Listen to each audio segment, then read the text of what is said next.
All right, let's jump right in. We're going to talk about a whole new way to think about our cities. A kind of blueprint, really, that uses data not just to, look at our urban spaces, but to actually make them better, more sustainable, more livable for all of us.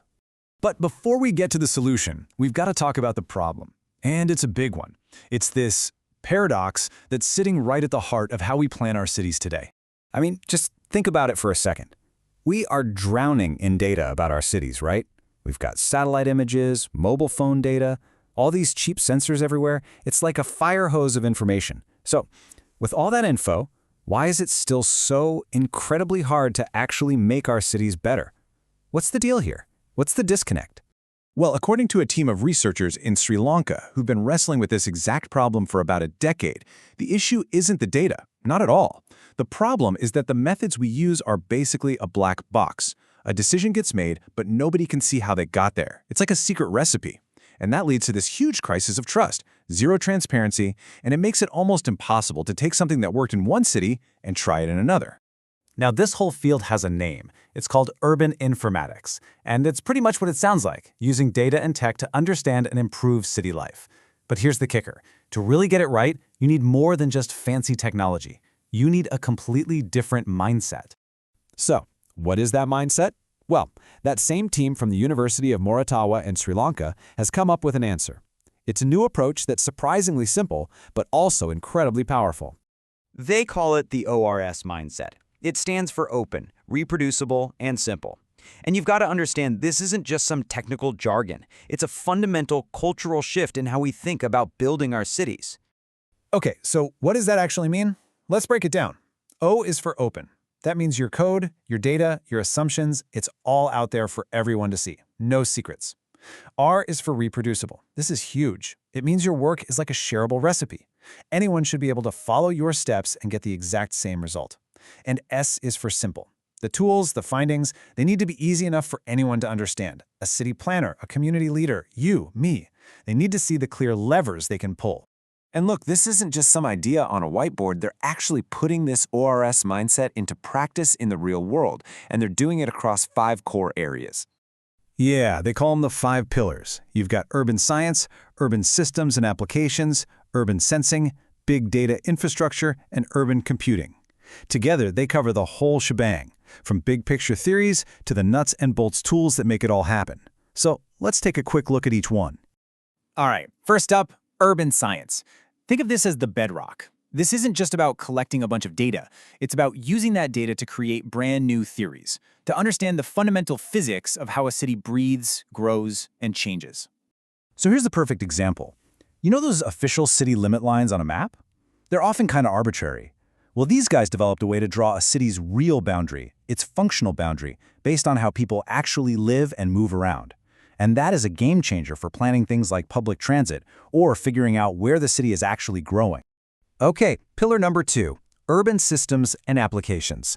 This is where the science gets real. It's about taking those theories and building actual tools, scenario planners and dashboards that city officials and regular people can actually use to make smarter choices. For instance, picture this. A planner is looking at a new housing development. With one of these tools, they can slide a toggle to change the building density and immediately see on the screen how that decision affects the risk of flooding in that specific neighborhood. And that's not some futuristic idea, it's a tool they've already built. So you might be asking, where does all this amazing data come from? Well, that's pillar number 3, urban sensing. This is all about finding new ways to collect information about the city, but, and this is super important, doing it ethically, with privacy in mind, and without breaking the bank. Here's a really cool example. They did a project on a university campus.